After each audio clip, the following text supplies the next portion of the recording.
Hakane gade ni kabantagi Kristan Catholic. Hakane ke video ngak waban panchai syapang kajing duai ke kupajingi hak pormas.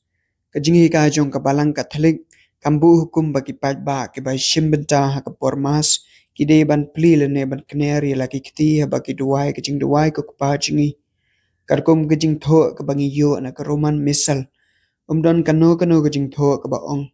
Bagi pajba kide ban kner lene ban bad ya laki kiti habak kiduai kajing duai ko kupajingi ka pormas.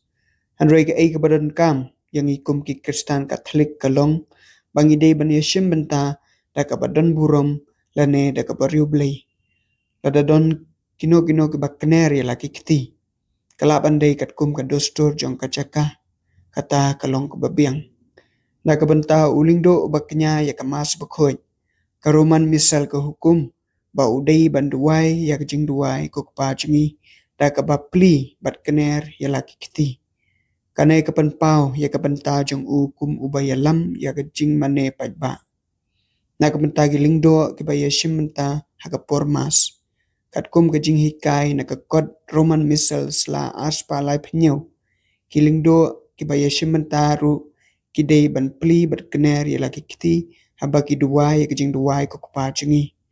Na kapan tau udikan kener na pli ya laki kiti habau duai ya kajing duai ko kupajingi.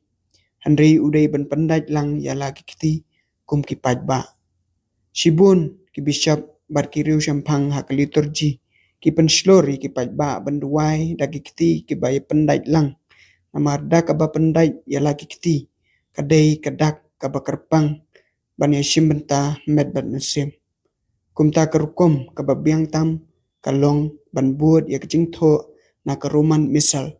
Ha ka ba uling do ubaknya bat ki wei kiling do ki bai shimbenta ha kajing le niam ki de ban kner ya laki kiti. Kad ba ki pajba bat udikan ki yang ha kerukum ka ba burom klem kano kajing peta. Lane ban kner ya laki kiti.